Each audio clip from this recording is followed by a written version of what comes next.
One of the most underappreciated living artists, poets, whatever, alive today is a Frenchman by the name of Leonardo Marcos.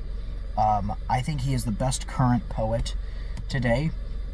He is single-handedly redefining the role of a poet, and I think he has the ultimate antidote for how poetry and how maybe even poetry as a profession can survive the 21st century and beyond, the age of AI and beyond.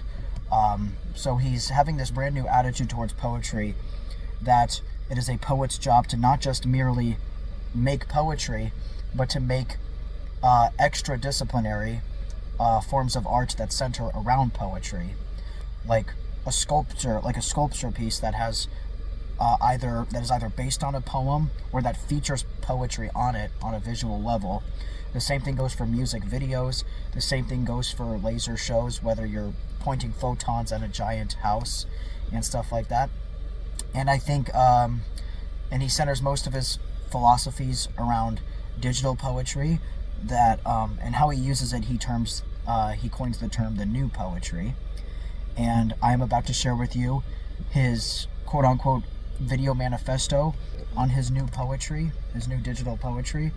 And I think this is one of the most important videos that any aspiring poet or any aspiring experimental artist should watch. I think this is going to be immensely helpful for people that want to sustain poetry as a form of art in the age of AI and beyond, and the 21st century and beyond. I hope you enjoy.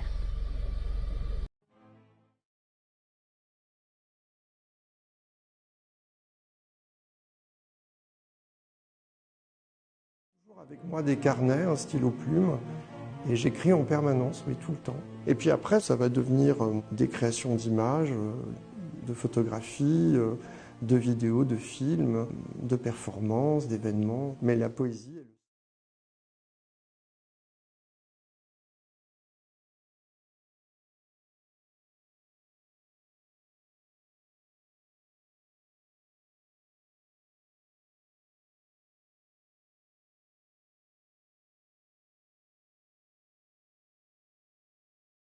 Avant tout, c'est un moyen de faire vivre et d'animer les mots sous forme de projection. C'est-à-dire que les mots prennent une forme particulière, une forme par le graphisme, par les couleurs, par le mode de projection, par le rythme qu'impose l'animation. Et c'est une poésie totale en ce sens qu'elle invite toutes les disciplines, tous les arts, à travailler ensemble.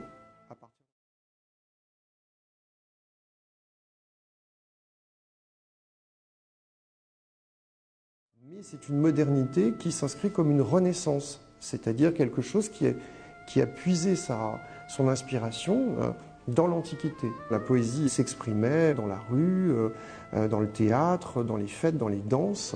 On avait une toute autre approche puisque le livre, enfin l'impression n'existait pas.